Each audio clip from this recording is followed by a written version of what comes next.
But get के लिए focus था, और सिलेबस ऑलमोस्ट टेक्निकल सेम ही था।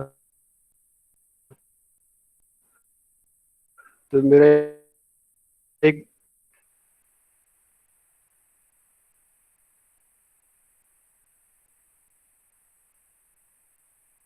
दिमाग में था कि मैं करूंगा इसकी तैयारी भी।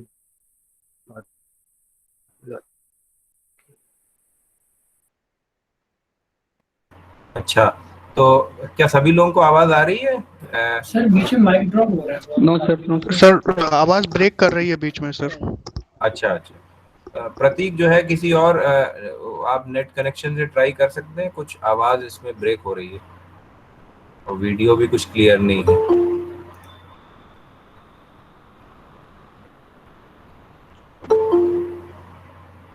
If you can try from some other net connection.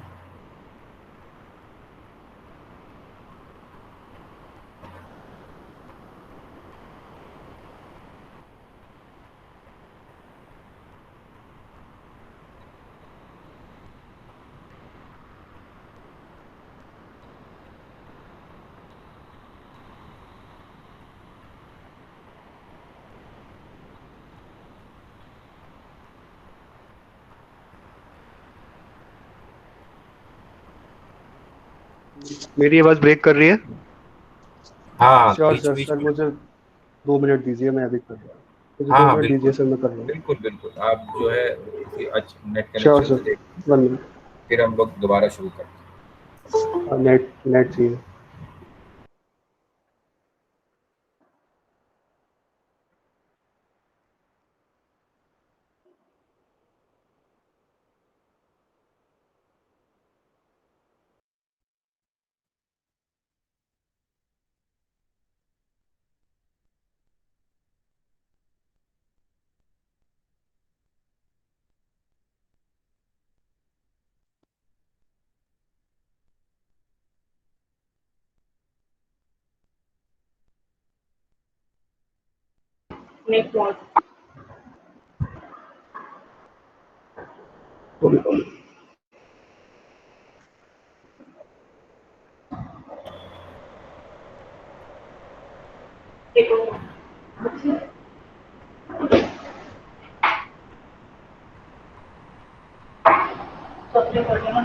Hello sir.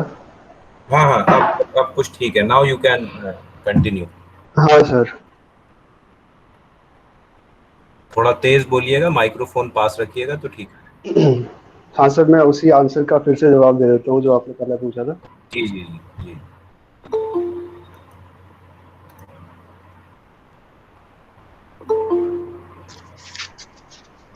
मैं उसी क्वेश्चन का सर फिर से आंसर कर देता हूँ जो हम्म। जो आपने पहले पूछा था। इसमें आप जो है मेरा प्रतीक सर अपना बीटेक का, वीडियो ऑफ कर बीटेक सकते के हैं ग्रेजुएट होने के ताकि। बाद, बीटेक कंप्लीट होने के बाद ही एसी की प्रिपरेशन स्टार्ट हुई। ऐसा कोई प्लान होती है? Oh, there is some problem. Sir video की वजह से हो रहा है काफी, मतलब वीडियो ऑफ रहेगी ना, फिर हाँ, से वी वीडियो क्लियर रहेगी। Will ask him once he join. Okay sir.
Sir voice audible है अब?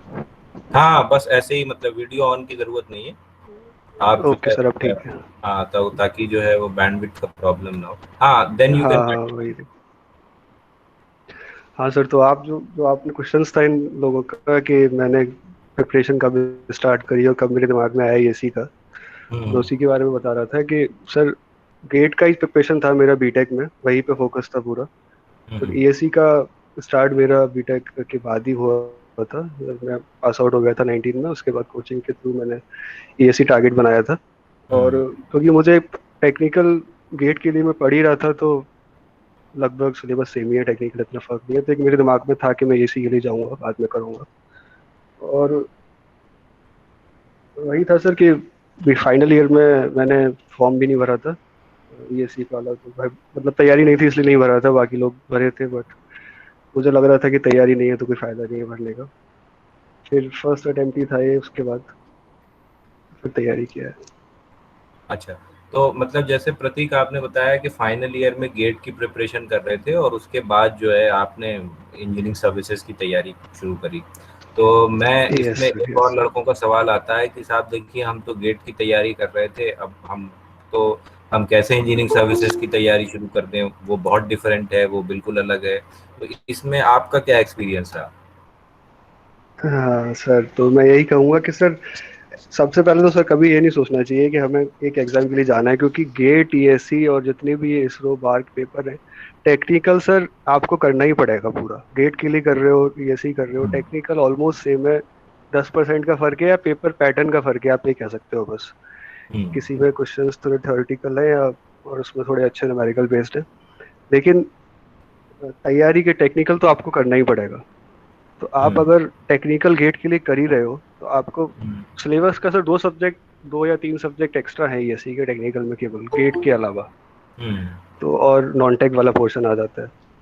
हम्म। तो अगर आप गेट के लिए कर रहे हो तो आप साइड बाय साइड, मेरा यही सजेशन रहता था कि थोड़ा सा आप नॉन टेक देखते रहो। नॉन टेक को इतना फोकस जरूरी भी नहीं है, क्योंकि वो सबका लगभग सिमिलर ही रहता है। टेक्निकल अगर आपका स्ट्रांग है तो आपको फिर इतना दिक्कत नहीं होगा ईएससी में। अच्छा, तो इसमें प्रतीक, जैसे आपने बताया कि हम लोग सब जानते हैं कि इंजीनियरिंग सर्विसेज एग्जामिनेशंस में दो पार्ट हैं, एक टेक्निकल पार्ट है, एक उसका नॉन टेक्निकल पार्ट है। तो यस जैसे सर। आपने बताया कि क्वेश्चंस के लेवल में फ़र्क होता है, तो गेट के प्रिपरेशन में तो आपने भी देखा है और सब लोग जानते हैं कि जो क्वेश्चंस का लेवल होता है that is a bit higher. So that is an engineering services. The problem or the challenge is a race against the time, especially in objective part. कि भाई अब बहुत यस। सवाल नए तो नहीं होते हैं, लेकिन ये है कि टाइम कम रहता है, तो उनका डिफिकल्टी लेवल इसलिए बढ़ जाता है बिकॉज टाइम पर क्वेश्चन कम है।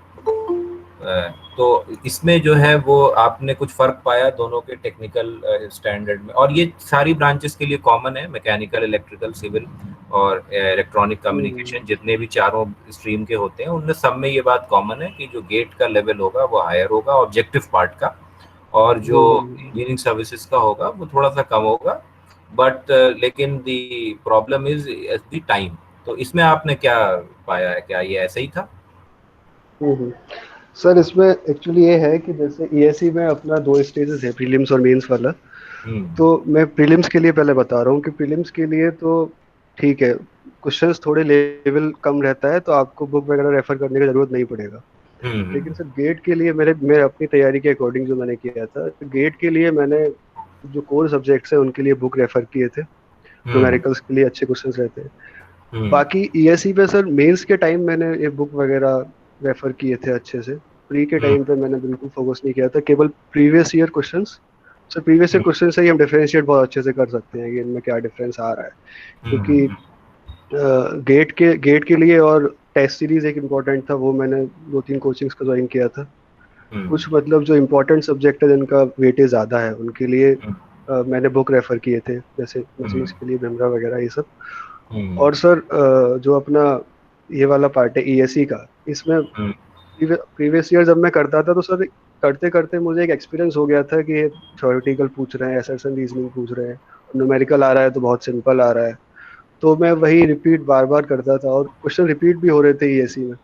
तो फोकस मेरा फिर बाद में एक तरीके से गेट से बिल्कुल हट ही गया था। मैंने प्रीलिम्स पे फोकस किया तो मैंने उसके लिए उसके प्रीवियस ईयर और टेस्ट सीरीज और मॉड्यूल्स ये सब कोचिंग के थे, वो उन पर फोकस किया था।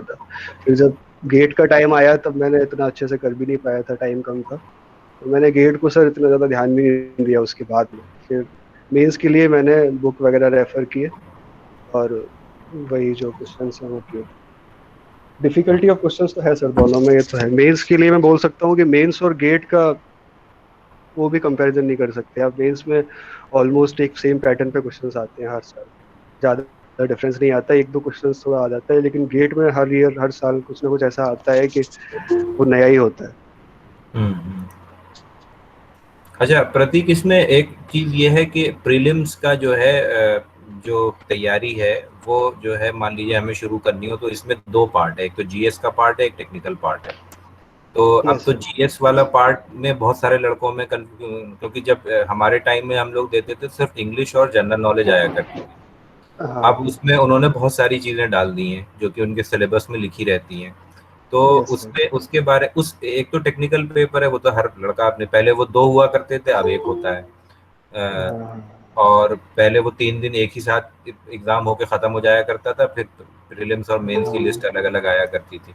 तो बहुत सारे लड़के इसमें पूछते हैं, और इसमें मुझे भी ज़्यादा कोई पता नहीं है कि ये जो अब नया वाला पेपर आया है जो जीएस का पेपर है, जो कि एडमिनिस्ट्रेटिव सर्विसेज की तरह, इसमें भी कुछ छोटे छोटे पॉलिटी डाल दी गई है यस या सर। यस कुछ, सर, तो ये एथिक्स है। ये कैसी इसकी तैयारी करते हैं, और इसमें कितना टाइम देना चाहिए इसकी तैयारी करने के लिए, क्योंकि बहुत सारे लड़के ये पूछते हैं। Yes sir. सर सबसे पहले तो मैं नॉन टेक के लिए बोलूंगा कि नॉन टेक में सर कोई टॉपर और कोई मतलब कम स्कोर करने वाला नहीं होता है, वहाँ बहुत लक डिपेंड हो जाता है, मेरा ये मानना है। वहाँ पे अच्छा। आप बहुत पढ़ाई करोगे तब भी आपके 70 नंबर हम्म। आएंगे 200 में से, 200 नंबर का जो पेपर होता है।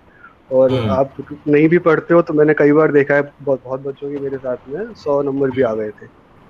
तो मेरा ये अच्छा। मानना है इसमें कि सर इसमें से 10 सब्जेक्ट्स हैं जो टोटल, हाँ। इसमें से मैं एक बता रहा हूँ, जैसे कुछ तो ब्रांच स्पेसिफिक है। मैं अगर इलेक्ट्रिकल के लिए बताऊँ हम्म। तो 5 से 6 सब्जेक्ट इसमें ऐसे हैं जो बहुत अच्छे से प्रिपेयर हो सकते हैं, जिनमें हम स्कोर भी कर सकते हैं। जैसे उनका और नाम बता दीजिए। मैं वही बताना चाह रहा हूँ सर। 10 सब्जेक्ट में जैसे मैथ और एप्टीट्यूड हर कोई कर सकता है, दो हम्म। सब्जेक्ट तो ये हो जाते हैं। मैथ का सिलेबस इलेक्ट्रिकल के मेंस में भी आता है, तो वो उसकी तैयारी और अच्छी हो जाती है। हम्म। वो मेंस में कन्वेंशनल पेपर में भी आता है, फर्स्ट पेपर में मैथ्स और गेट के लिए भी पढ़ते हैं मैथ्स, तो मैथ्स और एप्टी तो हो जाते हैं। फिर मैं बोलूंगा कि मटेरियल साइंस एक सब्जेक्ट है नॉन टेक का। तो मटेरियल साइंस में आधा सिलेबस तो इलेक्ट्रिकल का जो हम पढ़ते हैं ईएमटी वगैरह उसी से रिलेटेड है पूरा। हम्म। कुछ मैकेनिकल और सिविल का पार्ट है, वो बस तैयार करना होता है थोड़ा सा।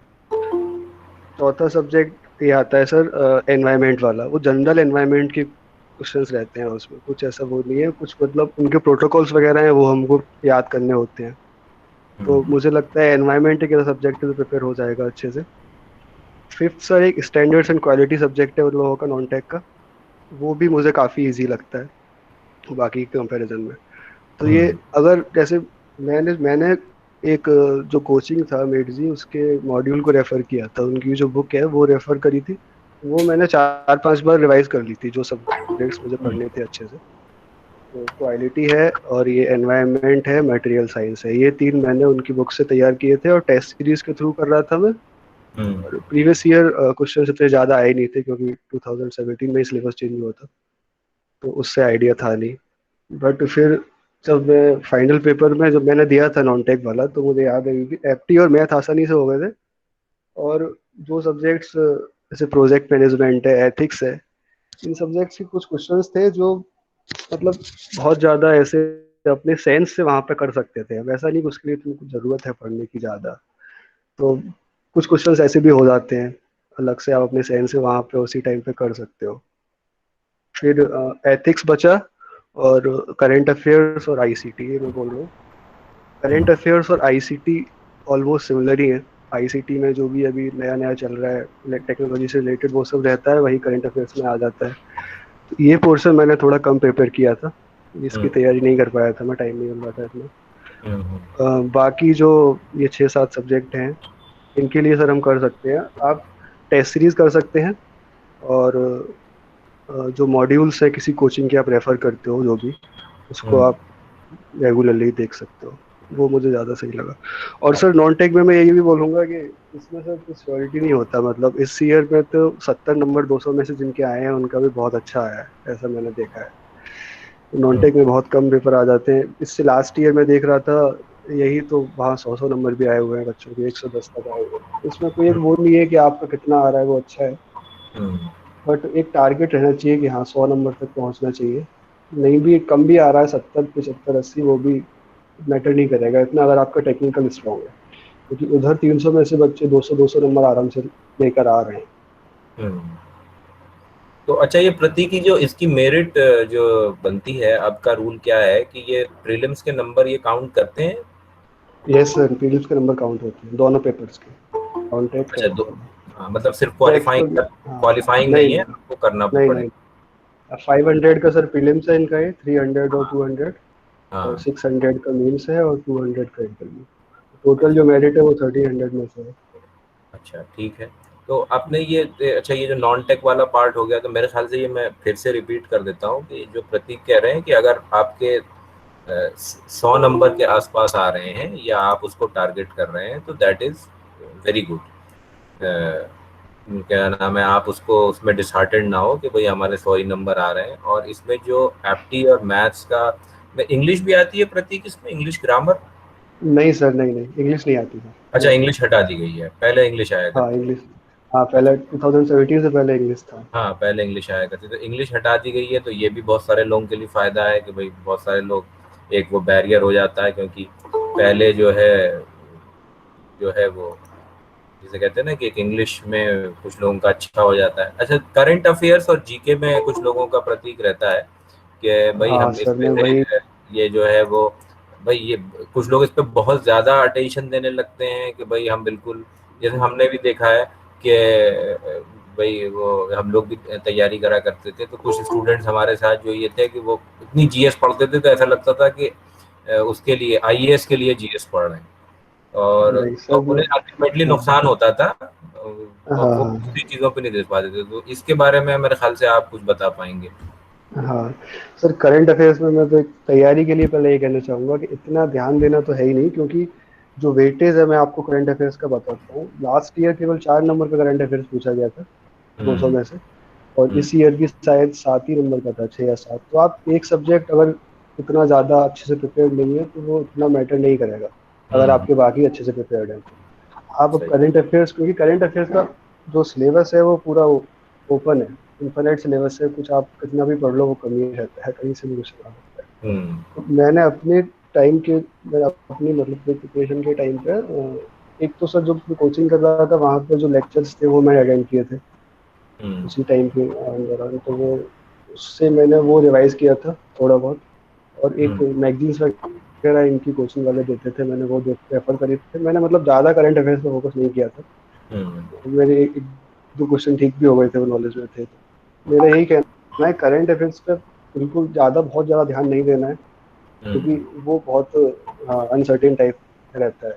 आप थोड़ा थोड़ा हम्म। देखते रहो, अगर आपके पास टाइम है तो आप 1 घंटे न्यूज़पेपर डेली पढ़ लो, वो बहुत ज़्यादा इफेक्ट हम्म। मैटर कर जाएगा, ज़्यादा नहीं देना अच्छा, तो है। ये तो प्रीलिम्स की बात हो गई। एक जो बहुत कॉमन क्वेश्चन होता है लड़कों का, कि जैसे यहाँ पे बहुत सारे स्टूडेंट्स हैं वो सेकेंड ईयर में ज्वाइन करते हैं कोचिंग।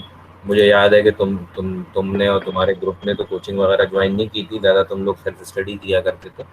तो ये यस मतलब सर। इसका इसका एडवांटेज और वहाँ पे मुश्किलात दिल्ली में रहने की, क्योंकि तुमने मेडिकल ज्वाइन करी थी, सिविल यस इंजीनियरिंग सर। वाले मेरे ख्याल से अब आईएएस मास्टर्स ज़्यादा ज्वाइन करते हैं। वो यस सर। और इसी तरह से मैकेनिकल में भी मेड इजी, और इलेक्ट्रिकल के कुछ लड़के कैसर हफीज़ के यहाँ भी ज्वाइन करते हैं, इंजीनियर जोन जो है हाँ उनका, हाँ वो पुराने आईएएस के हाँ। टीचर रहे हैं। जी तो सर, जी सर, इसमें जानता हूँ। इसमें तो जैसे बहुत सारे, जैसे अभी एक मुजफ्फर ने क्वेश्चन पूछा या और लोगों ने क्वेश्चन पूछा, तो एक तो इसका जेनरिक जवाब ये है कि देखिए ऐसा कोई कंपटीशन नहीं बना हुआ है जो बिना कोचिंग के नहीं क्रैक हो सकता। ये एडमिनिस्ट्रेटिव जी। सर्विसेज के लिए भी ट्रू है, या आईटी जेई के लिए भी ट्रू है, और ये इंजीनियरिंग सर्विसेज के लिए भी हम्म, ट्रू है, और किसी के लिए। फायदा सिर्फ इतना होता है कि अगर आप वहां पहुंच गए और आप वो अफोर्ड कर सकते हो, तो आप जो बहुत सारी फालतू के मेहनत करते हो, जैसे कंपटीशन में ये कहा जाता है कि क्या पढ़ना है, इससे ज़्यादा ज़रूरी ये है कि क्या नहीं पढ़ना है ना। तो पता चला कि मतलब आप एक गलत डायरेक्शन में बहुत सारा टाइम वेस्ट किए जा रहे हैं और आपको गाइडेंस नहीं है ठीक। तो वो वाला जो काम है, ये जो टाइम है, ये थोड़ा सा कोचिंग में मिनिमाइज हो जाता है। दूसरा जो मैंने शुरुआत में बताया कि थोड़ा सा कंपटीशन का आपको अंदाज़ा हमेशा लगा रहता है, जो कि आपको अपनी क्लास में या अपने घर पे नहीं रहता है। तो ये और एक माहौल बनता है जिसमें आपका टाइम वेस्टेज कम होता है। तो इसमें प्रतीक आपका क्या एडवाइस है जितने हम्म। स्टूडेंट्स को? हाँ सर, मैं यही बोलूँगा कि सर ज़रूरी, आपकी बात बिल्कुल एग्री कर रहा हूँ मैं। कोचिंग बहुत ज़्यादा ज़रूरी नहीं है, एकदम 100% ज़रूरी नहीं है। बट अगर आपका तैयारी पहले से है, आपके कॉन्सेप्ट्स क्लियर हैं, तो मुझे हम्म, लगता है कि सेल्फ स्टडी से भी एग्ज़ाम निकल सकता है। हम्म, क्योंकि मैंने पुराने मतलब वीडियोस वगैरह देखे हैं और टॉपर्स के, उन्होंने ऐसा पास्ट में किया भी है पहले। हम्म, और कोचिंग का सर ऐसा है कि कोचिंग में एक पैटर्न होता है, वो एक आपका डिसिप्लिन सा बन जाता है। आपको मतलब हम्म, इतने टाइम में इतना ही काम करना है, तो आप कर सकते हो उसको। जैसे हम्म, आपको कोई सब्जेक्ट आज को पढ़ाया गया, तो आपको उसका जो न्यूमेरिक उसके रिलेटेड क्वेश्चंस हैं वो आप कर लोगे। तो हम्म, एक मतलब आप डिसिप्लिन में रहते हो। और आपका हर वीक जैसे टेस्ट होता है, तो आपके माइंड में रहता है कि संडे को जैसे मेरा टेस्ट है, तो मैं 5 दिन में इस सब्जेक्ट को तैयार करना है। तो वो एक फ्लो में रहता है कि आपका तैयारी ऐसे होता रहता है मतलब। हम्म, और एक बस नुकसान सर यही है कि आपको 12-12 घंटे क्लास में बैठना पड़ता है, अगर आप वैसा बैच ज्वाइन कर रहे हो। तो मैंने किया था सर, 3 महीने तक मेरी क्लासेस भी सुबह 8 से शाम के 8 तक चलती थी उस टाइम। हम्म, तो बिल्कुल सेल्फ स्टडी का टाइम ही नहीं मिल पाता था। तो फिर हम्म, बाद में जाके कवर करना पड़ता है वो सब। तो मैं सर यही बोलूंगा कि, और आपको पूरा बना बनाया मिल जाता है। आपको पूरे मॉडल्स मिल जाएंगे, पूरे एकदम नोट्स दे देते हैं वो। और हम्म, कंपटीशन का आइडिया हम्म। हो ही जाता है, वो सही है। अच्छा, तो प्रतीक, यहाँ तो हम लोगों ने अभी तक प्रीलिम्स की बात कर ली और एक बात हम लोगों ने ये की कि भाई जो कोचिंग है उसके प्रोज एंड कॉन्स कैसे हैं। अच्छा, बहुत सारे स्टूडेंट्स ये भी कहते हैं कि साहब ये बताइए कि हमने वहाँ पे ज्वाइन तो कर ली, लेकिन वहाँ पे कहीं ऐसा तो नहीं है कि जो हमने बीटेक में पढ़ा हुआ है वही सब रिपीट होता है, तो कैसी फैकल्टी है वहाँ की, तो इसके बारे में कुछ बताइए। तो प्रोज एंड कॉन्स अगर कोचिंग के बता रहे हैं, तो कॉन्स तो फिर बहुत आ जाते हैं। आपको फिर उस एटमोसफियर में हम्म, रहना, आपको क्लास करना पूरे टाइम, फिर हम्म, खाना आना भी सर वहाँ ऐसा ही मिलता है, मैथ्स वगैरह अच्छे नहीं है। फिर आपको पैसा भी खर्च करना है, अफोर्ड करना है कोचिंग को। तो हम्म, ये सब तो मैं मानता हूँ कौन सा हो गया, और आप टाइम भी इतना लेकिन सर वो पूरा वर्थ इट होता है, मैं ये मानता हूँ।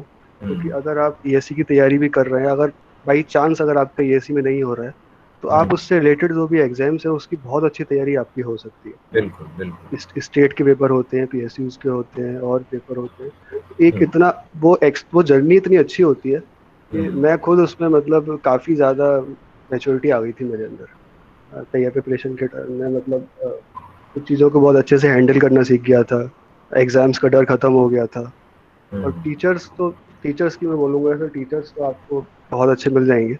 वो हम्म, मतलब अच्छे, मैं इसलिए बोल रहा हूँ क्योंकि वो उन्हें पता है उन्हें क्या पढ़ाना है। जो उनका सिलेबस है वो बहुत टाइम से वही पढ़ाते आ रहे हैं। हम्म। तो और बहुत अच्छा भी पढ़ाते हैं। कुछ टीचर्स बहुत अच्छे मिले। हाँ, मुझे यही यही हमें हमें भी फीडबैक है वहाँ का। और ये जो आपने बात बताई कि कोई ना कोई और कंपटीशन आपका क्रैक हो जाता है, इनफैक्ट जी सर। हम लोग अपना बता सकते हैं कि व्हेन वी वर प्रिपेयरिंग, तो हम लोग जब उसके बाद एकेडमिक्स में आए, टीचिंग में आए, तो उसके बाद जो है हम लोगों को किसी सब्जेक्ट में पढ़ाने में कभी सोचना नहीं पड़ता था कि, क्योंकि इतनी बार हम लोग एक एक सब्जेक्ट को पढ़ चुके थे। और कि जब जी। हमें खुद उसको पढ़ाना पड़ गया किसी को, या क्लास को पढ़ाना पड़ गया, या किसी ग्रुप ऑफ स्टूडेंट को, तो ऐसा लगता ही नहीं था कि भाई ये कोई मुश्किल चीज़ है, ये तो बड़ी आसान सी चीज़ है, इसको तो हम लोग कितनी बार पढ़ चुके हैं। तो यस ये तो है। सर। और वो सबसे बड़ी बात जो है, वो जो मैं स्टूडेंट्स को बताना चाहूँगा कि वो तो हो ही जाएगा आपका कोई ना कोई, इसके अलावा अगर कोई और कंपटीशन हुआ क्रैक हो जाएगा। जो बेसिकली सब्जेक्ट की अंडरस्टैंडिंग है वो भी बहुत डेवलप होती है फॉर लाइफ टाइम। क्योंकि आप यस सर। जितना उसको क्लासरूम में जितना उसको वेटेज देते हैं, एक्चुअली वो सब्जेक्ट उससे बहुत ज़्यादा वर्थ होता है कि आप उसको बहुत उससे ज़्यादा कहीं ज़्यादा अटेंशन दें। और जो ये बात प्रतीक ने कही कि व्हाट आर द प्रॉब्लम्स, तो बेसिकली जो है ना, वो एक जर्नी का पार्ट है। तो आप उसको, उन मोमेंट्स को, उन सबको चेरिश तब करते हैं जब आपको जो है वो सक्सेस मिल जाता है। तो वो सब उस वक्त जो है चीज़ें अच्छी लगती हैं, उस वक्त जो उस वक्त डेफिनेटली। होता है। तो लेकिन उसके लिए बहुत ज़रूरी है कि अगर आपका वो डिसिप्लिन जो है घर पे नहीं बन पा रहा है, तो इंजीनियरिंग हाँ, सर्विसेज तो छोड़िए, कोई और भी कंपटीशन नहीं निकल सकता है। तो बिल्कुल सर, बिल्कुल। ये बहुत इम्पोर्टेंट चीज़ है। तो अच्छा, एक बात तो ये हो गई यहाँ पे प्रतीक कोचिंग से रिलेटेड। अच्छा, अब अगली बात ये है कि जैसे आपने प्रीलिम्स को दे दिया और फिर प्रीलिम्स के बाद आप फौरन मेंस की तैयारी में लग गए, या आपने कहा कि भाई अभी तो रिजल्ट आएगा उसके बाद पढ़ेंगे, क्या किया आपने? हाँ, तो सर जो होता इस लास्ट ईयर 5 जनवरी को प्रीलिम्स हुआ था।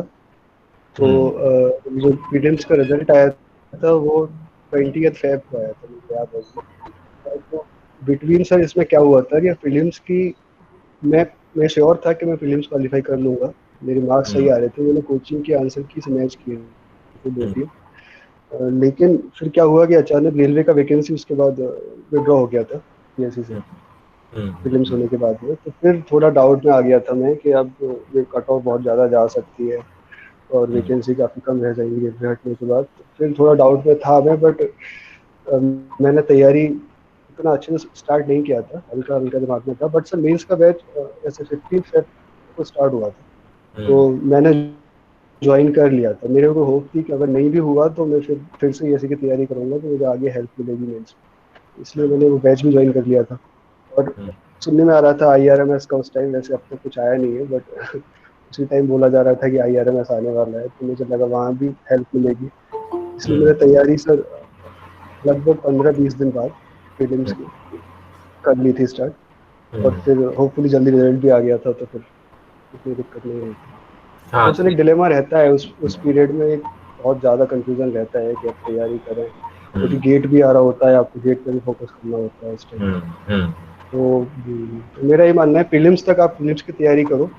फिर हम्म आप क्योंकि प्रीलिम्स जनवरी में हो जाता, इस साल तो जुलाई में है अभी, हम्म बट वैसे अगर इनका पैटर्न था वो जनवरी में होता था, तो जनवरी के बाद गेट की तैयारी कर सकते हैं, क्योंकि हम्म फैब में गेट होता था। चेंज हो गया है। हाँ, ये हम एडमिनिस्ट्रेटिव सर्विसेज में भी रहता है ये डिलेमा कि इन अगर प्रीलिम्स क्वालिफाई कर लिया है तो अब क्या करें, पता नहीं होगा कि नहीं होगा। उसके बाद जो है फिर ये है कि हम मेंस की तैयारी करें, होगा कि नहीं होगा। तो मेरे Yes. उसमें जो तुम्हारी एडवाइस है ये बहुत अच्छी है कि अगर आपको लगता है, आपकी गट फीलिंग है कि मैं क्वालिफाई कर जाऊंगा प्रीलिम्स, तो आप मेंस की तैयारी में डिले ना करें, क्योंकि प्रीलिम्स क्वालिफाई करना मकसद थोड़ी ना है, इंजीनियरिंग सर्विसेज क्वालिफाई करना मकसद है। यस क्योंकि सर, ऐसा आप नेक्स्ट ईयर के लिए टारगेट करो, हाँ वो बिल्कुल, ज़्यादा और अच्छा बहुत सारे स्टूडेंट्स ऐसे होते हैं ना जो प्रीलिम्स के बाद ही बहुत रिलैक्स हो जाते हैं, कि ऐसा है। यस लगता है कि सर। बस इसी को किसी के लिए करना था और अब ये हो गया है, चलो बताने के लिए तो हो ही गया है बाकी सब लोगों को, घर वालों को, कि भाई देखिए हमने प्रीलिम्स तो निकाल ही लिया है, अब मेंस में तो बस बात की किस्मत है। तो ऐसा ना करें। बेसिकली ये कंपटीशन है ही एक रिटन कंपटीशन, इंजीनियरिंग सर्विसेज और एडमिनिस्ट्रेटिव सर्विसेज, प्रीलिम्स उसका एक पार्ट है। Yes sir. एडमिनिस्ट्रेटिव सर्विसेज में वो क्वालिफाइंग होता है, इंजीनियरिंग सर्विसेज में उसके मार्क्स जुड़ते हैं। तो प्रीलिम्स और मेंस को इन टोटलिटी आप देखिए, और आपकी तैयारी मतलब मेरे हिसाब से ऐसी होनी चाहिए कि प्रीलिम्स पे आप फोकस ज़्यादा कर रहे हो, लेकिन आपका जो कॉन्सेप्ट वाइज जो है, जो आपकी सब्जेक्ट की तैयारी है, वो हॉलिस्टिक होनी चाहिए। सर मैं एक बात और ये बोलूंगा कि जैसे कुछ बच्चे होते हैं तैयारी करते हैं तो वो केवल प्रीलिम्स को ही टारगेट करते हैं, वो मेंस हाँ के बारे में उस टाइम सोचते नहीं है। हाँ तो ये हाँ बाद में उनको बहुत दिक्कत आ जाती है, क्योंकि अब 3 महीने का टाइम लगभग मिलता है हाँ प्रीलिम्स और मेंस के बीच में। तो बिल्कुल। जब आप तैयारी कर रहे हो ईएससी का, आपने जब प्लान बनाया है पूरा, तो मेरा ये मानना है कि आप स्टार्टिंग से ही दोनों को लेकर चलो। आप एग्जैक्ट मतलब मेंस के प्रीवियस ईयर मत सॉल्व करो, बट हम्म, आप अपना कोर्स पूरा करो, और जो क्वेश्चंस हैं उनके उनको आप ध्यान में रखो कि हाँ ठीक है ये हो सकता है। और प्रीलिम्स से 2 महीने पहले आप प्रीलिम्स पर पूरा फोकस्ड हो जाओ, ऐसा है। आप प्रीलिम्स का प्रीवियस ईयर करो, आप केवल नोट्स रिवाइज कर रहे हो तो केवल फॉर्मूलेस पर फोकस करो, पूरा डेरिवेशन मत देखो, ज़्यादा बड़े न्यूमेरिकल्स ही सॉल्व मत करो। लेकिन प्रीलिम्स होने के बाद फिर आप मेंस की प्रीवियस ईयर लगाओ, और जो अपनी बुक्स वगैरह रेफर कर रहे हो वो कर सकते हो। तो एकदम से प्रीलिम्स या फोकस प्रीलिम्स पे ही फोकस करना वो सही नहीं लगता। हाँ ये बात बिल्कुल सही है कि अगर आप जो है प्रीलिम्स को टारगेट कर रहे हैं तो फिर बाद में बहुत मुश्किल है कि आपको टाइम मिले कि आप मेंस का रिटर्न पार्ट लिख लिख पाए। तुषार सिंह जो है वो रेज हैंड कर रहे हैं। Tushar, if you have any question you can unmute and ask. then we will move forward. Good evening sir. Good evening. Good evening. मेरा सर एक क्वेश्चन था, मैं वैसे तो मैं फर्स्ट ईयर में ही हूँ अभी, कि फर्स्ट ईयर वाले बच्चे क्या कर सकते हैं अभी? अच्छा, मतलब आप ये पूछते हैं कि whether we can start from first year? तो Yes, sir. हाँ, तो Then what should we start? हाँ, Just to देखो तुषार, ऐसा है कि when you are in first year, then which branch you are? civil engineering. Okay, so civil engineering first year, और if there is any other branch, इससे पहले कि प्रतीक इसका जवाब दें, मेरे हिसाब से तो ये है कि एटलीस्ट आप जो है वो सेकेंड ईयर के सारे सब्जेक्ट्स, मतलब जो भी आपका जो नेक्स्ट टेक्निकल कोर सब्जेक्ट्स आए उनको बहुत अच्छा करते हुए चलें। मतलब उनके बेस्ट आप ये कर सकते हैं, क्योंकि अभी तो आपने पूरा पढ़ा नहीं है, तो बेस्ट आप ये कर सकते हैं कि सेकेंड ईयर में जो जो सब्जेक्ट्स आपने पढ़ रखे हैं उनमें प्रीवियस ईयर क्या क्वेश्चन पूछे गए हैं उनको ढूंढ के सॉल्व कर सकते हैं। जैसे उसमें होता क्या है कि जैसे आपने कोई सब्जेक्ट पढ़ा और उसका previous year engineering services question आपने नेट पे ढूंढा या बुक से ढूंढा और उसको सॉल्व किया, सब्जेक्टिव और ऑब्जेक्टिव, और ऐसे ही आपने हर सब्जेक्ट के साथ करते चले गए, तो आपको बहुत कॉन्फिडेंस आता है कि भाई हम इस सब्जेक्ट का कर पा रहे हैं तो हम बाकी सब्जेक्ट से भी कर पाएंगे। और क्योंकि फर्स्ट ईयर का आपको कंप्लीट तो करना ही पड़ेगा, और बेसिकली जो कोर आपका स्टार्ट होगा that will start from second year. तो जब तक आप सेकेंड ईयर के कम से कम 5 से 7 कोर सब्जेक्ट पढ़ पाएंगे, बाद ही आपको जो है थोड़ा सा अंदाजा लगना शुरू होगा। प्रतीक, आप इसका कोई जवाब देना चाहें? Yes, sir, I completely agree with you. Sir, मैं यही बोलूँगा कि whatever you are studying in your BTech after first year, वही पूरा ESE का सिलेबस है लगभग, या गेट का भी बोल सकते हैं हम, क्योंकि सेकंड ईयर और थर्ड ईयर ये जो 4 सेमेस्टर है, इन्हीं 4 सेमेस्टर में अपना पूरा सिलेबस कवर होता है ESE का, कोर सब्जेक्ट से लेके सारे जो सब्जेक्ट्स हैं इलेक्ट्रॉनिक्स से रिलेटेड भी। तो सेकंड ईयर के बाद में अगर आपको स्टार्ट करना है सेकंड ईयर से ही प्रिपरेशन, तो आप कोई हैंड रिटेन नोट्स या किसी कोचिंग के ऐसे मॉड्यूल्स वगैरह मंगा सकते हो। सबसे पहला तो मैं ये बोलूँगा कि आप जो पढ़ रहे हो क्लास में अपने कॉलेज में, जो तुम्हारी बुक्स मिली हैं तुम्हें, उस सिलेबस को आप अच्छे से अगर कर लोगे तो आपका एक बेस बन जाएगा, आपको आगे दिक्कत नहीं होगी।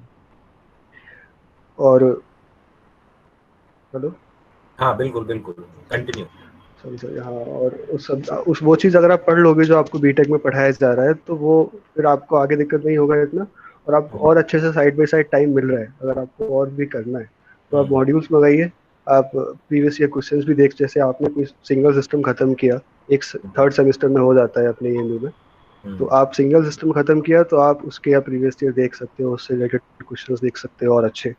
तो वो एक एक सब्जेक्ट अगर आप तैयार करोगे सेमेस्टर वाइज ऐसे, तो वो ज़्यादा बेटर रहेगा रिकॉर्डिंग अभी से। बिल्कुल बिल्कुल, क्योंकि एक बहुत इंपॉर्टेंट बात यह है कि ये जो है एग्जामिनेशन जो है बेसिकली टेक्निकल एग्जामिनेशन है, तो इसमें जो है जो आपकी क्लासरूम टीचिंग है और जो क्लासरूम नोट्स हैं वो बहुत इंपॉर्टेंट रोल प्ले करते हैं। अगर आपने उनको अच्छे से बनाया, टीचर के नोट्स नहीं, अगर आपने उन नोट्स को कंप्लीट किया है और आपके पास सब्जेक्ट वाइज नोट है सब्जेक्टिव में, तो it is going to help you a bit in the preparation of engineering services examination. उसकी वजह यह है कि जब सब्जेक्टिव की बारी आती है, लिखने की बारी आती है और अच्छा लिखने की बारी आती है, तो वो कॉपीज ऑलमोस्ट उसी तरह से जांची जाती हैं या चेक की जाती हैं जैसे ही आपके एंड सेमेस्टर में आपको लिखना होता है।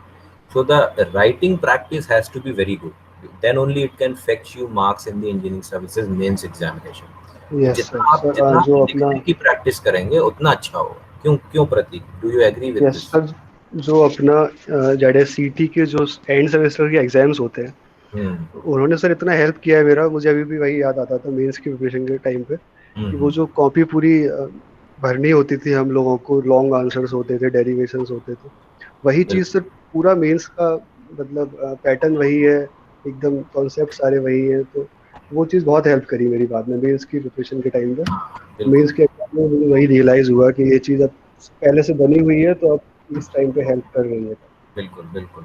और मैं एक चीज़ अपना शेयर करना चाहता हूँ कि जब हम लोग प्रिपरेशन करते थे तो हम लोग को, जब हम उसमें देखते थे प्रीवियस ईयर्स में, तो हम ये कहते थे, ये बात सभी के लिए है, सिविल मैकेनिकल इलेक्ट्रिकल हम लोगों का पूरा एक ग्रुप था, तो हमें लगता था यार ये तो डेरिवेशन बहुत आसान है, ये तो क्लास में हमें कराया गया है, इसको तो हम कर देंगे। लेकिन जब एग्जामिनेशन में वो डेरिवेशन आता था तो उसको रिकॉल करके लिखना सबसे मुश्किल काम था।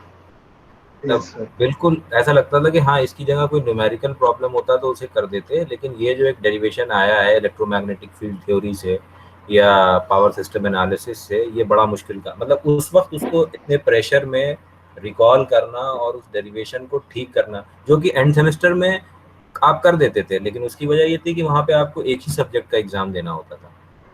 तो आप ये बेसिकली एक दिन सेम तक इंसिडेंट सर मेरे साथ भी हुआ था ये जो आप भी बोल रहे हैं, कि मैं भी पहले जब मेंस की प्रिपरेशन जस्ट मैंने स्टार्ट ही करी थी, और मैं जब प्रिपरेशन कर रहा था तो मैं एक सब्जेक्ट को फोकस कर रहा था, तो मैंने उसके क्वेश्चंस बस देख लिए थे, मैंने सॉल्व नहीं किए थे।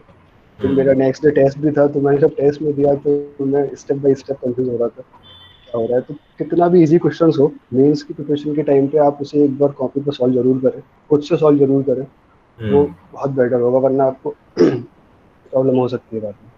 अच्छा, एक तो ये हो गया। दूसरी बात ये आपसे प्रतीक जानना चाहेंगे कि भाई अगर अगर प्रीलिम्स के बाद इंसान मेंस की तैयारी शुरू करता है तो उसकी राइटिंग प्रैक्टिस, एक तो होता है कि आदमी पढ़ रहा है और ये हर सब्जेक्ट को बारी बारी तैयार कर रहा है, एक होता है कि 3 घंटा बैठ के लिख रहा है, यस सर। और वो कितना इम्पोर्टेंस है और उसकी तैयारी कैसे मतलब की जाए कि आदमी बिल्कुल, क्योंकि टाइम बहुत बड़ा फैक्टर है। मेरा एक्सपीरियंस ये है कि टाइम बहुत बड़ा फैक्टर है। अब भाई यस आपको सर। 6 घंटे तो है नहीं, आपको एक पेपर करना है, उसमें क्वेश्चन है और आपको आंसर एंड सेमेस्टर में या होम एग्जामिनेशन में तो आप थोड़ा बहुत भी मिलता जुलता लिख देते हैं तो आपको आंसर मिल जाता है, वहाँ तो ऐसा होगा नहीं। तो इसमें कैसे आपने वो राइटिंग प्रैक्टिस करी मेंस की? सर हाँ, इसमें दो टू थिंग्स है सर यहाँ पे। First, you have to manage the time, and second you have to manage the space also, because nowadays they are giving that Q cap format sheet in mains. Hmm. अगर किसी को नहीं पता है अभी, तो मेंस के लिए क्या होता है कि एक सीट आपको, जैसे अपने एएमयू में एंड सेमेस्टर होता है वैसी कॉपी नहीं मिलती है, आपको हम्म। एक क्यू कैप फॉर्मेट का एक सीट मिलती है, जिसमें हर क्वेश्चन के नीचे एक स्पेस गिवन होता है, आपको उतने ही स्पेस में उसको कंप्लीट करना होता है। तो फिर अगर आप जब तैयारी कर रहे हैं तो वो बहुत मुश्किल हो जाता है, कभी कभी आपको ज़्यादा स्पेस चाहिए होता है या आपने ओवर राइटिंग कर दी, लेकिन आपके पास स्पेस बाकी नहीं बचा, तो आपके मार्क्स कट हो सकते हैं वहाँ पे। तो हम्म। मेंस की प्रिपरेशन के टाइम पे पहला टाइम मैनेजमेंट तो देखना ही है, दूसरा हमें स्पेस का भी ध्यान रखना होता है कि 2 पेजेस लगभग हर क्वेश्चन के लिए रहते हैं, और जो हम्म। इसमें ज़्यादा पार्ट होते हैं उसमें 3 कर देते हैं। बट जब आप तैयारी कर रहे हो तो आप दो चीज़ें देखो, कि पहला जो आपका क्वेश्चन है, हम्म। वो अगर जैसे कुछ क्वेश्चन 12 नंबर के होते हैं, कुछ 20 के भी होते हैं, तो टाइम आप देखो कैसे डिवाइड करना चाह रहे हो, 10 मिनट या 15 मिनट, 12 मिनट, जो भी आप उस क्वेश्चन को देना चाह रहे हो, आप उसको सोचिए, आपको या आता है, आप स्टॉप वॉच लगाइए, कुछ भी लगाइए। मैं ऐसे ही करता था कि मैं स्टॉप वॉच पे टाइमिंग देख के करता था कि 12 मिनट में मुझे क्वेश्चन अच्छा, सॉल्व आप करना है। मतलब स्टॉप वॉच में टाइमिंग देख के उसका आंसर लिखा करते थे कि सर इतने मेंस के टाइम टाइम? में बहुत ज़रूरी हो गया था टाइमिंग हाँ। वाला फैक्टर, क्योंकि क्वेश्चन नहीं कंप्लीट हो पा रहे थे मेरे। मैं टेस्ट दे रहा था और मेरे क्वेश्चन छूट जाते थे एक दो बार बाद में। तो फिर हम्म। मैंने यही प्लानिंग किया था कि मैं क्वेश्चंस की वेटेज के अकॉर्डिंग उसको टाइम देता था, और फिर जब हम्म। प्रैक्टिस जब करता था तो टाइमिंग के अकॉर्डिंग और स्पेस के अकॉर्डिंग दोनों में मैं उसे वैसे डिवाइड करके तब करता था, तो बहुत अच्छा हैबिट में आ गया था ये बाद में। हाँ, मतलब आपकी आपकी जो राइटिंग स्पीड थी वो भी अच्छी थी, और हाँ आपका हाँ। मतलब ये है कि जितने स्पेस में रिक्वायर्ड है उतने में ही आपको लिखना है। मेरी सर राइटिंग स्पीड सर, तैयारी करने का दो ही चीज़ें हैं, आप खुद प्रैक्टिस कर रहे हो प्रीवियस ईयर क्वेश्चंस, वो हम्म। करो, और आप टेस्ट सीरीज देते रहो, वो तो बहुत ज़्यादा हेल्प करता है।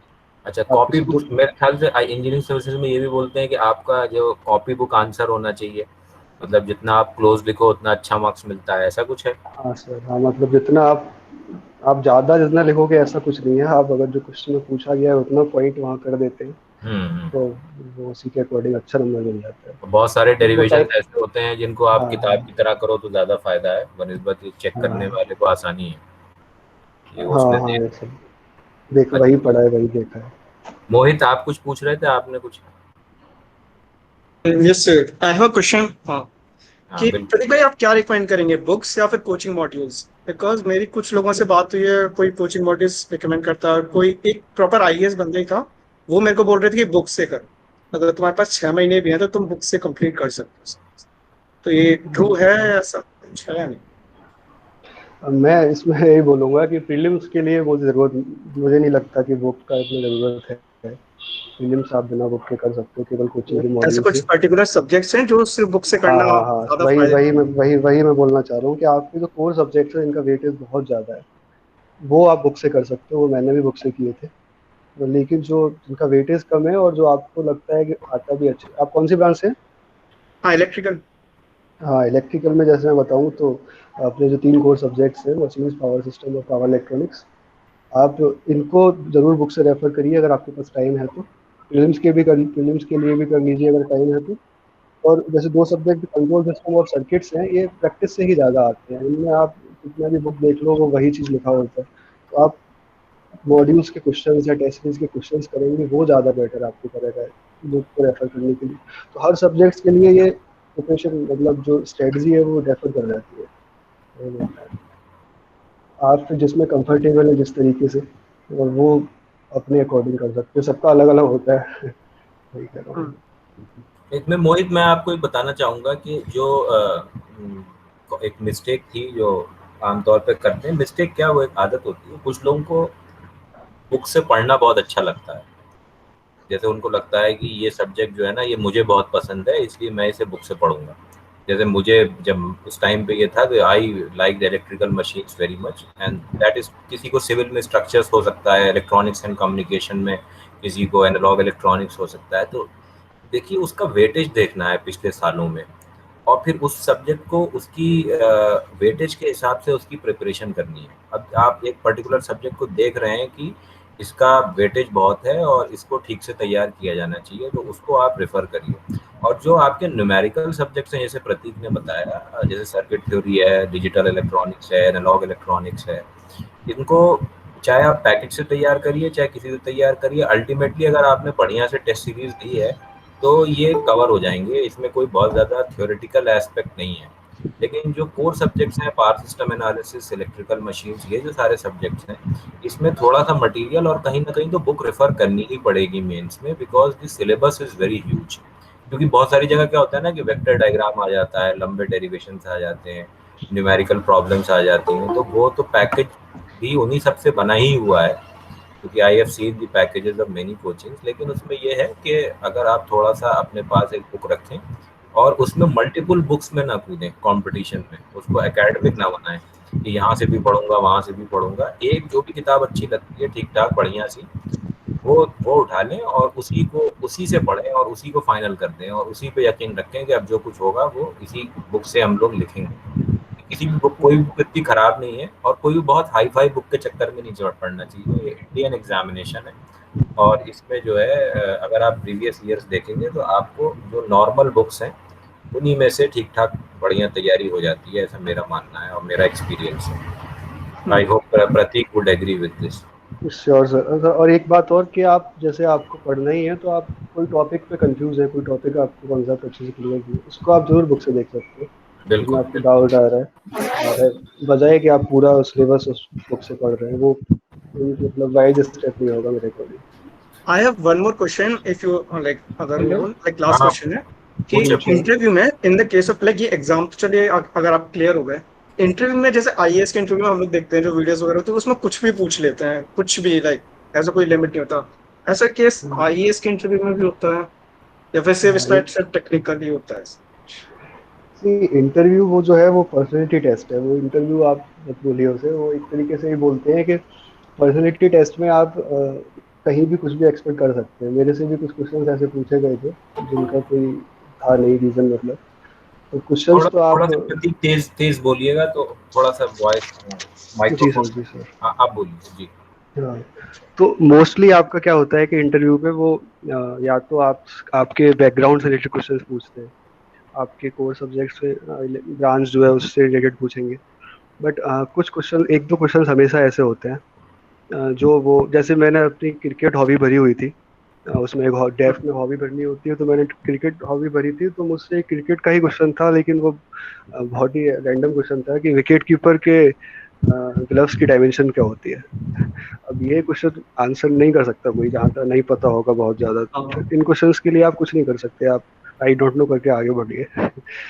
अनएक्सपेक्टेड क्वेश्चंस आते हैं।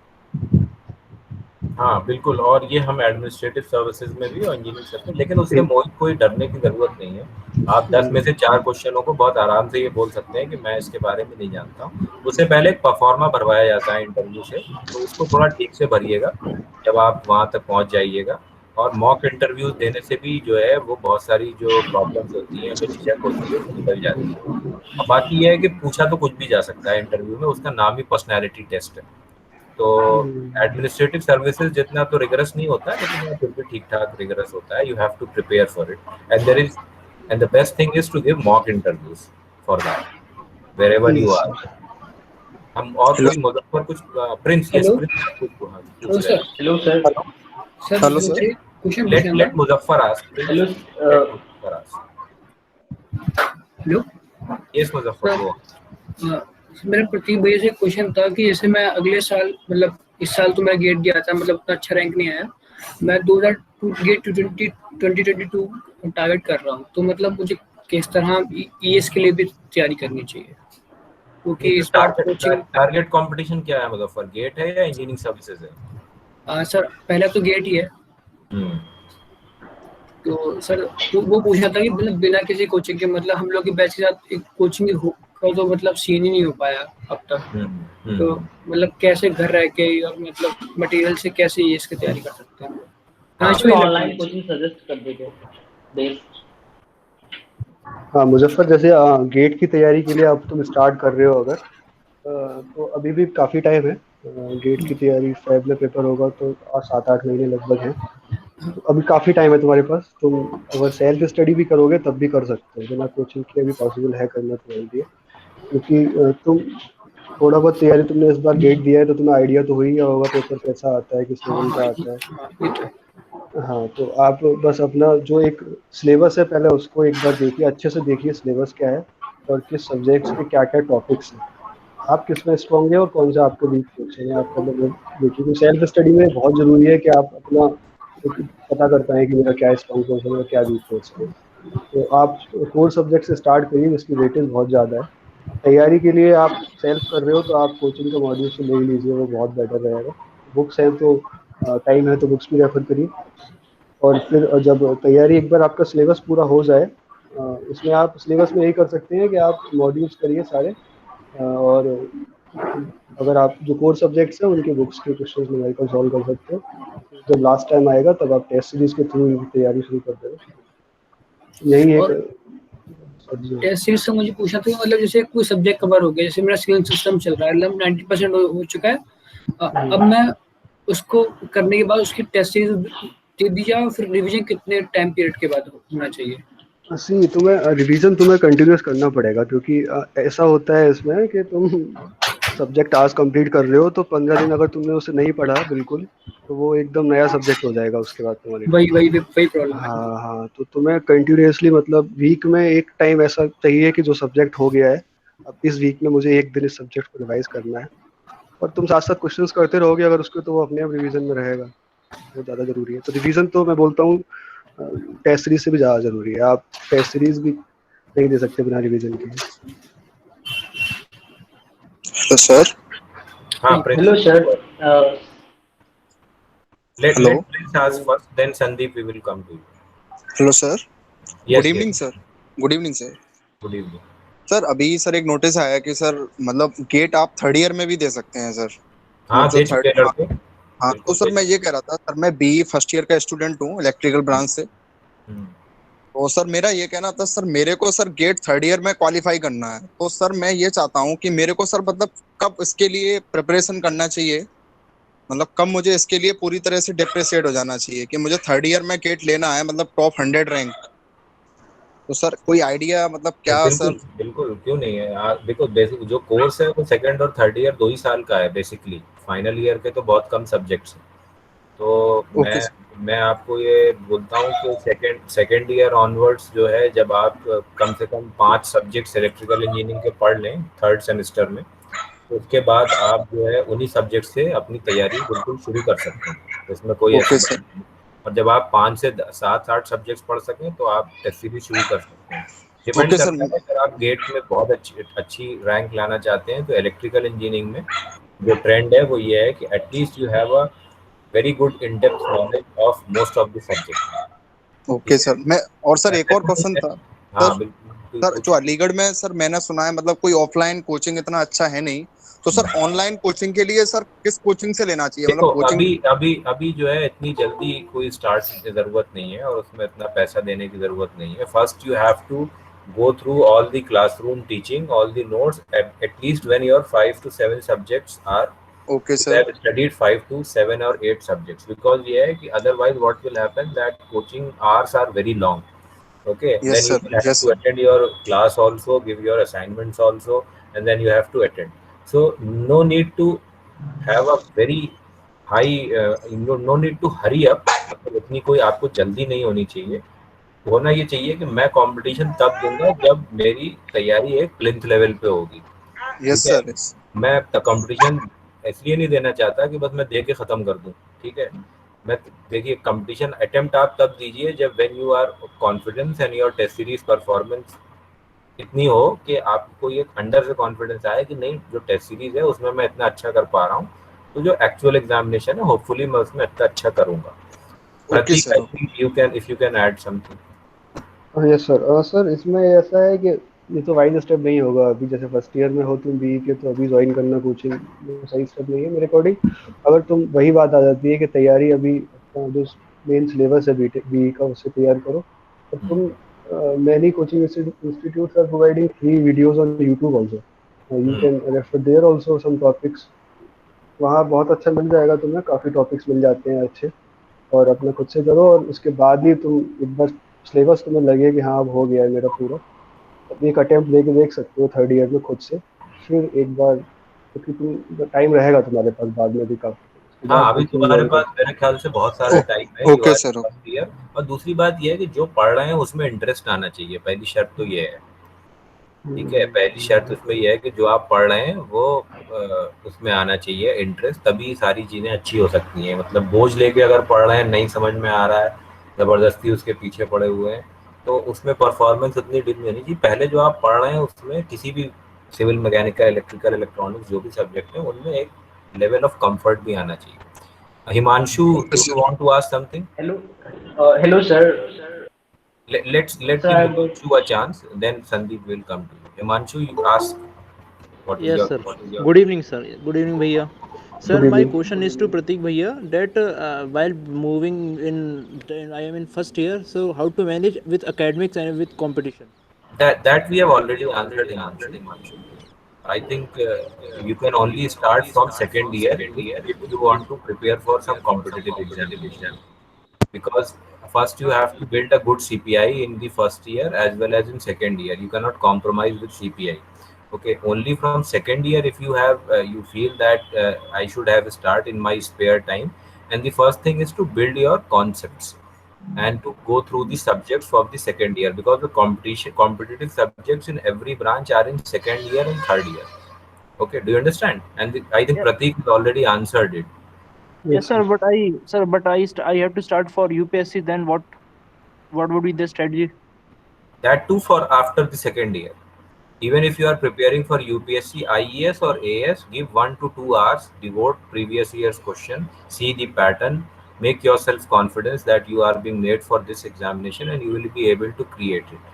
Only in third year or three you can get very serious and start your preparation, so that by final year you can give the first attempt. Okay. Okay, sir. Thank you, sir. Sandeep, do you have any question? Yes, sir. I have a question. Sir, Sir, I have I am no in question. third year. Sir मैं third year में हूँ और मैं चाह रहा हूँ ESC qualify करना fourth year में ही और अपने फर्स्ट अटेम्प्ट में। तो मैं अभी से सोच रहा हूँ ऑनलाइन कोचिंग के बारे में, पर मैं कंफ्यूज हूँ। और कई लोग से सजेशन दिया तो उन्होंने बोला कि सिर्फ स्टैंडर्ड बुक ही पढ़ के आप निकाल सकते हो, और जो कि मुझे मतलब थोड़ा टफ लगता है। जैसे मैंने मॉड्यूल लिया था मेड इजी का, तो मुझे पढ़ने में थोड़ा अच्छा लगता है, इजी वे में लगता है। और जो आप किस स्टैंडर्ड बुक ब्रांच है में हो संदीप? इलेक्ट्रॉनिक्स है, इलेक्ट्रॉनिक्स में, अच्छा ठीक है। तो मुझे थोड़ा टफ लगता है जैसे स्टैंडर्ड बुक। तो मैं चाहता हूँ कि मतलब ऐसा तरीका, मैं सिर्फ मॉड्यूल वगैरह पढूं और मैं कोई भी कोचिंग ज्वाइन कर लूँ जो बढ़िया ऑनलाइन है, और मैं उससे पढ़ लूँ और प्रैक्टिस अच्छी कर लूँ। तो क्या सिर्फ इनके भरोसे हो सकता है मेरा काम, या फिर बुक्स वगैरह Pratik, सॉल्व करना Pratik, पड़ेगा? Pratik can give this answer to you. Sir मेरा सजेशन इनके लिए यही होगा कि आप कोचिंग ज़्यादा सही रहेगा अभी आपके लिए। आप थर्ड ईयर में हैं, आप जल्दी आपका टारगेट ईएससी भी है, तो एक जो आपको पूरा बेस आपको मिल चुका है कॉलेज में, आपने सिलेबस जान लिया है, आपने तैयारी कर ली है थोड़ी बहुत, तो कोचिंग अभी ज़्यादा बेटर ऑप्शन रहेगा अगर आपको बुक वगैरह से समझ नहीं आ रहा है, क्योंकि आपको एक स्टैंडर्ड नोट्स मिल जाएंगे पूरे, और लेक्चर्स के थ्रू आप समझ भी सकते हैं पूरा। तो बुक की बजाय आपको कोचिंग के थ्रू, नोट्स के थ्रू आप टाइम बहुत अच्छे सेव कर सकते हैं। पर मैं अभी सजेस्ट थोड़ा करूँगा। कंफ्यूजन है कि मैं कौन से ऑनलाइन कोचिंग ज्वाइन करूँ, क्योंकि मार्केट में बहुत सारी हैं। कुछ लोग अन अकेडमी, कुछ मेडिजी, गेट अकेडमी, सब सबका अपना अपना सजेशन है। मैंने जब भी यूट्यूब खोला इसके बारे में, तो मैं थोड़ा कंफ्यूज हूँ विच इज बेस्ट। मैंने मैंने एक ही कोचिंग से तैयारी करी है, तो मेरे को उसका आइडिया है केवल। बाकी बट कोचिंग आप कर सकते हैं कोई भी ज्वाइन, ऐसा कोई ज़्यादा डिफरेंस नहीं आता है। ऑनलाइन कोचिंग तो आजकल वैसे भी टीचर सारे सेम ही लगा रहे हैं लगभग, वही पढ़ाते हैं। मैं श्योर नहीं हूँ, मतलब फैकल्टी सेम बाकी रहती कोचिंग है? के अलावा इतने। हाँ हेलो, फैकल्टी सेम होती है? जैसे अगर अभी मैं मेडिजी ज्वाइन करूँ तो जो ऑफलाइन वाले हैं मतलब वही पढ़ा हाँ रहे हाँ हैं, हाँ हाँ हाँ मतलब हाँ, सेम वो आपको सेम मिलेगा। आपको सेम टीचर्स जो ऑफलाइन पढ़ा रहे थे, जिन्होंने मुझे पढ़ाया, वही अभी ऑनलाइन वही पढ़ा रहे हैं। वो सेम टीचर्स हैं, वही ओके। लेक्चर्स हैं। और उनके अगर मैं मतलब उनके वीडियो से पढूं और फिर मैं सिर्फ मॉड्यूल लगा लेता हूँ मेडिसी का कंप्लीट, तो क्या मेरा नहीं, सिलेक्शन अच्छे रैंक से हो सकता है मतलब? अगर तुम्हें कॉन्सेप्ट्स तुम्हारे अच्छे हैं, तुम्हें लग रहा है कि हाँ मेरी तैयारी सही है, कॉन्सेप्ट्स बेटर हैं, तो फिर आप कर सकते हो मॉड्यूल से भी, ऐसा कोई अलग नहीं है वो। बट आपको देखना पड़ेगा कि आप कितना अच्छा प्रिपरेशन है, आपका कितनी कैपेसिटी है। आप वही I देखिए। think Sandeep, your performance can only be judged through mock test series.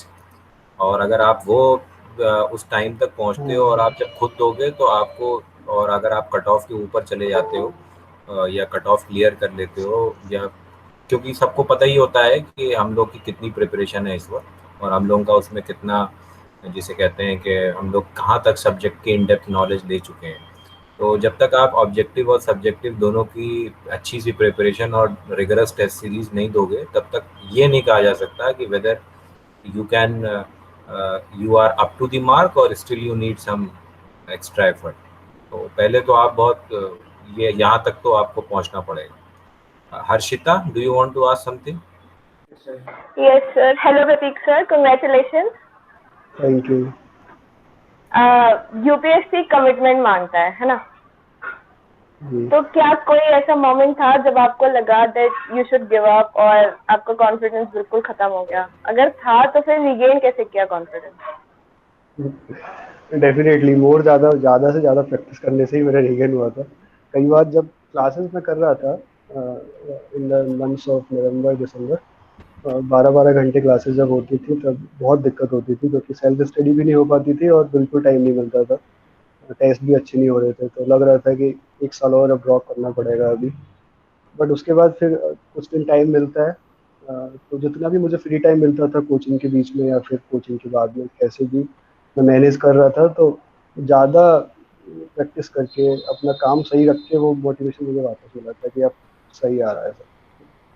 तो वही स्ट्रेटजी था। ओके, आप सिविल सर्विस एग्जामिनेशन के लिए ट्राई करेंगे? अभी मेरा प्लान नहीं है, बट अगर ज्वाइनिंग में मुझे टाइम मिलेगा, ज्वाइनिंग होने के बाद अगर मुझे अपने डिपार्टमेंट में टाइम मिलता है, तो मैं definitely try okay, thank you so much. करूँगा। So that was a good question from Harshita, because during the period sir there actually see you is need my to motivate. Cousin sir.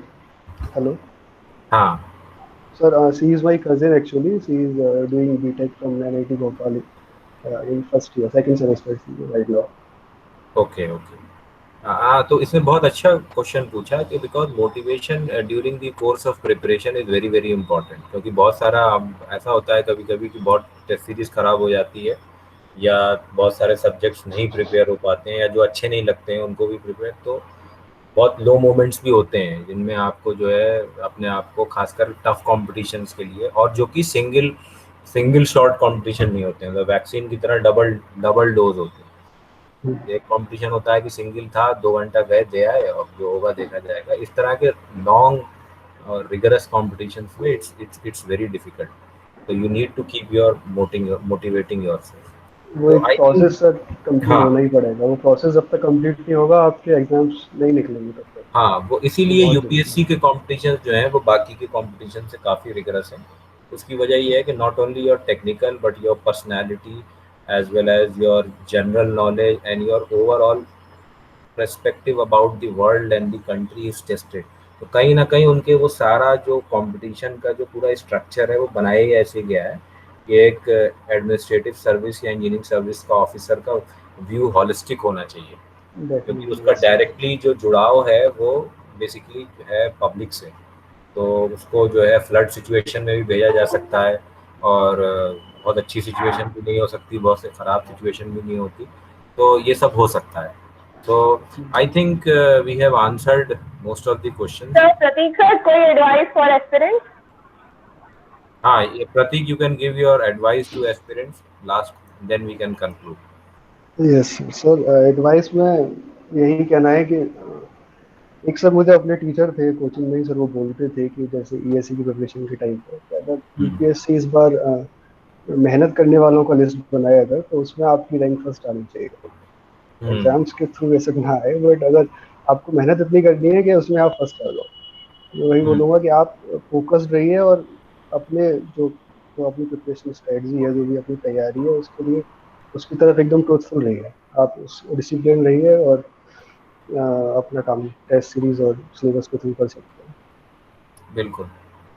बस मेरा भी यही concluding remarks हैं to all the students कि भाई इसमें जो तैयारी है ये किसी को दिखाने के लिए मत करिए। बहुत सारे स्टूडेंट्स जो हैं वो जैसे कहते हैं ना कि बहुत सब लोगों को बताने लगते हैं, तो keep your it to yourself and आप अपनी धीरे धीरे तैयारी करते रहिए, और जब आपका रिजल्ट आएगा जैसे प्रतीक का आया है तो सक्सेस आपके लिए खुद बोलेगी। क्योंकि होता क्या है कि बहुत ज़्यादा जो है वो शोर मचाने से और ये कहने से कि मैं इसकी तैयारी कर रहा हूँ, मैं उसकी तैयारी कर रहा हूँ, तो उससे सिर्फ जो है क्या नाम है टाइम वेस्ट होता है। ठीक है, तो उस वो सब की ज़रूरत नहीं है, बहुत फैन फेयर की ज़रूरत नहीं है। आप खामोशी से उसकी तैयारी करिए और ट्रूथफुल रहिए। कंपटीशन में सबसे बड़ी चीज़ ये होती है कि इंसान खुद से झूठ ना बोले, ठीक है, और खुद से ट्रूथफुल रहे। अब वो दिन में 2 घंटा या 4 घंटा सिर्फ दे रहा है और सोच रहा है कि मैं जो हूँ इस कंपटीशन में टॉप 100 में आ जाऊँगा या क्वालिफाई कर लूँगा, तो that is not going to happen. तो ये कभी भी नहीं होता है। ट्रूथफुल रहना बहुत ज़रूरी है, और इस तरह के लॉन्ग ड्रॉन कॉम्पिटिशन्स में अपने आप को मोटिवेट रखना बहुत ज़रूरी है। और सक्सेस और फेलियर से घबराना नहीं है कि अगर आपने यही सोचा था कि बस एक ही अटेम्प्ट देना है, ऐसे में बहुत सारे लोगों को जानता हूँ जिन्होंने ईएस और एएस के एक अटेम्प्ट दिए और उसके बाद वो डिमोटिवेट होकर घर चले गए। तो ये सिंगल शॉट कंपटीशन नहीं है, इसमें आपको मल्टीपल अटेम्प्ट्स के लिए भी प्रिपेयर रहना चाहिए, और बहुत सारी चीज़ें नहीं दिमाग में रखनी चाहिए। अगर आप कंपटीशन के बारे में सोच रहे हो तो इंजीनियरिंग सर्विसेज मतलब इंजीनियरिंग सर्विसेज के बारे में सोच रहे हो तो इंजीनियरिंग सर्विसेज के बारे में सोचो और उसके पीछे लगे रहो। मतलब ये उसके साइड इफेक्ट में, उसकी तैयारी में बहुत सारे कंपटीशन निकल सकते हैं, ये मैं आपको बता सकता हूँ। ठीक है, I was also preparing for engineering services but I didn't qualify the interview, but I got selected in power grid and various other competitions on the preparation of engineering services. But I didn't get a top 100 score in GATE, but my GATE was also very good. Engineering services also I didn't qualify, but other competitions I qualified. But at the time of preparation, I was very clear that I am preparing for engineering services. I didn't had too much in it. मैं ये नहीं सोच रहा था कि मैं वो उसके एवज में एक दिन बस ऐसे ही फॉर्म भर दिया और देने चले गए गुड़गांव, और वहाँ पे हो गया पावर ग्रिड में इंटरव्यू के बाद। तो वो एक अलग कहानी थी, लेकिन I was very clear from the day I started that I have to prepare for this competition, that truthfulness you should have. Sir ये एक बात मैं कहना चाहूँगा यहाँ पे सर, आपकी जो ये पावर ग्रिड वाली स्टोरी थी और ये सर, और आपके कुछ कलीग्स की स्टोरी आपने बताई थी एक बार सेकेंड ईयर में, आपने सिंगल सिस्टम पढ़ाया था, मुझे अभी याद है। आपने एक अपने कलीग की एक इंस्पायरिंग स्टोरी शेयर करी थी, वहीं से मुझे थोड़ा इसका नॉलेज भी था सर, ये सी का मुझे पता भी नहीं था उस टाइम। वहीं से सर स्टार्ट हुआ था ये सब। To all the electrical engineering students of AMU, he is a very supportive teacher. आपको कोई भी हेल्प चाहिए होती है हमेशा करते हैं। Thanks a lot that sir. Okay, thank you. बस मैं यही आपको कहना चाहता हूँ कि प्रिपरेशन के ईयर्स यही हैं, सेकंड, थर्ड और फाइनल ईयर। अब मतलब इसी में सब कुछ जो है ना, जिसे कहते हैं कि दिमाग में सब कुछ फितूर घूमना चाहिए और मोटिवेशन होना चाहिए। और चाहे आप एडमिनिस्ट्रेटिव की करो, इंजीनियरिंग सर्विसेज की करो, बाद में आप किसी और एकेडमिक प्रोग्राम में चले जाते हो या पीजी में चले जाते हो, तो फिर बहुत मुश्किल होता है वहाँ से किसी कंपटीशन की तैयारी करना। तो ऐसा नहीं है कि हम लोगों से पहले जो स्टूडेंट्स थे उनको कोचिंग की ज़्यादा होती, इससे पहले भी बहुत सारे लड़के निकाल चुके हैं। तो जो दिमाग घूमना चाहिए और जो जिसे कहते हैं पीछे लगना चाहिए, वो यही साल हैं। मतलब starting from second year and to final year तक आपको दिमाग में आ जाना चाहिए कि अब ये करना है और इसी के पीछे लगना है और 1-2 साल इसको अब देने हैं। तो क्योंकि ये बहुत इम्पोर्टेंट है। उसके बाद आप बहुत टाइम वेस्ट करने के बाद ये सोचो कि नहीं चलो अब करते हैं, तो बहुत मुश्किल होता है। और उसमें होता भी है कि बहुत सारे स्टूडेंट्स आपको अपने साथी संगाती मिल जाते हैं। कभी कभी 2 का ग्रुप बन जाता है, कभी कभी 3 का ग्रुप बन जाता है, जो कि एक ही काम कर रहा होता है। तो that is also very very important. तो उसके चक्कर में ये नहीं पढ़ना चाहिए कि चलो एमटेक ज्वाइन कर लेते हैं, अब इसको देते रहेंगे, ये करते रहेंगे, वो करते नहीं, इससे कोई फ़ायदा नहीं है। कमरा वो क्या नाम है, आपको मतलब क्लियर रहिए और उसके पीछे पड़े रहिए। मतलब डुअल माइंड में बहुत मुश्किल होता है। Sir, is Afroz sir also hello here? Hello sir. Yes, Pratik, I am there. था ही हमारे पास, अब इसको कर लेते गुड हैं। Hello evening sir. इसमें बहुत सर मुश्किल, कोई भी कंपटीशन नहीं Good होता। evening. कैसे हो प्रतीक, कैसे हाँ, हो? सर। yes, मैं बहुत ठीक हूँ Dr. Sir. Afroz is there, I welcome him.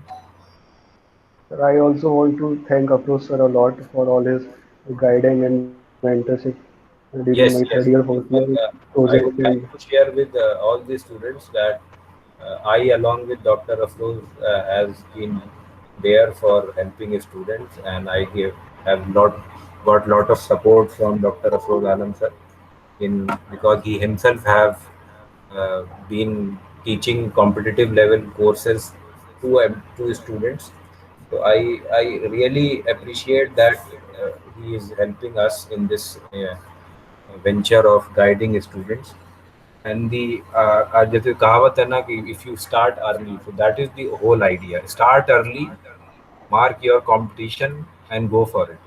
If you have that caliber or spirit to go for anything, so early sir, start is key. हाँ सर, एक चीज़ और सर मैं बोलना चाहूँगा। जैसे बहुत सारे बच्चे कॉलेज स्टूडेंट्स बोलते हैं कि अच्छे से पढ़ाई नहीं हो पाती है, कॉलेज में टीचर्स नहीं पढ़ाते हैं। तो मैं एक ही चीज़ बोलूँगा कि जैसे जैद सर ने सेकेंड ईयर में सिंगल सिस्टम पढ़ाया था, वो अभी तक मेरा स्ट्रॉन्गर सब्जेक्ट रहा है। वो इतना अच्छा बेस बन गया था उस टाइम।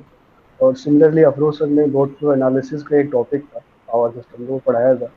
सर अभी तक मतलब बहुत अच्छे से तैयार है। तो ऐसा नहीं है कि आप कॉलेज में पढ़ नहीं सकते हो, आप टीचर्स को अच्छे से फोकस रखिए, आप बहुत अच्छे से वहीं से बेस बन जाएगा, आपका स्ट्रॉन्गेस्ट हो जाते हैं। हाँ, इसमें बस एक प्रॉब्लम हम लोग जो फेस करते हैं वो अब ऑनलाइन से ख़त्म हो गई है। या हम लोग क्लास जी में भी सर। कोई चीज़ पढ़ाते थे तो वो हमें पता रहे, मतलब वो इसलिए वहाँ पे जिसे कहते हैं कि कॉम्पिटिटिव लेवल का इसलिए नहीं हो पाता है बहुत सारी वजह से, कि उसका एक तो टाइम फैक्टर इम्पोर्टेंट होता है, और दूसरी यस ये सर। बात है कि हम लोग जो है वो अगर वेल वर्स्ड है कॉम्पिटिटिव एग्जामिनेशन से, तो ही वो क्लासरूम टीचिंग में रिफ्लेक्ट होता है। वरना if somebody is not well versed with the competitive examination, तो वो बात नहीं थी। लेकिन उसका मतलब ये नहीं है कि अगर आप एंड सेमेस्टर एग्जामिनेशन देने के बाद उसी सब्जेक्ट का ऑब्जेक्टिव और सब्जेक्टिव इंजीनियरिंग सर्विसेज का और गेट का क्वेश्चन करें, तो मैं अपना एक्सपीरियंस बता रहा हूँ कि you can solve 60 to 70% questions on your own. Definitely sir. 35% questions tricky होते हैं, और कंपटीशन जो है वो जब आता है सामने तो वो 10 सब्जेक्ट के सामने आता है लेके, उसमें उस वक्त आसान सवाल भी मुश्किल हो जाता है। जो आसान सवाल एक क्लास में लग रहा होता है वो उस वक्त बहुत मुश्किल हो जाता है because of the time factor. तो I think we have answered all the queries, and I am very thankful to Pratik. Sir one more question. Pratik, then you have to contact Pratik through email if you have any further questions. He will be available. I will share his email to you. You can definitely ask. Sir. And sir it's, you can write down my email. It's pratikjadon7. You can write down in chat, Pratik, so Okay, that okay, you sir. can. I'm writing in chat. Uh, If anyone have doubt, please contact me there. okay. If any person has that I will share my number also. I will. But actually, I'm sharing my WhatsApp number. If anyone has Yeah, any, yeah, they WhatsApp can number contact will be me. fine. Yeah. So books and resources, you can WhatsApp him and ask him whatever queries you have. No. Okay, Pratik. So thank you very much. I am very Yes, sir. thankful to you that you have spared this much amount of time, and I am very hopeful that this year also and coming year also some of the students will qualify, because if someone from us will qualify, then only it motivates others. Thanks to you, sir, Okay, and so thanks to it all was the a very students as informal well. talk. I talked so that I didn't make it a formal affair, because in the formal affair things don't get Yes, sir. penetrated through the bottom. So that's why I asked in most of the questions in the our language. बातचीत की जबान में बात करें तो ज़्यादा बात समझ में आती है. Okay, thank you. Okay, thank you, Now sir, and thank you to all the students who joined. all the aspirants, and I would like to thank the IEEE student branch who has been organizing such a good events for almost 1 year now. So Yes. the credit goes to my office bearers, president, vice presidents, and all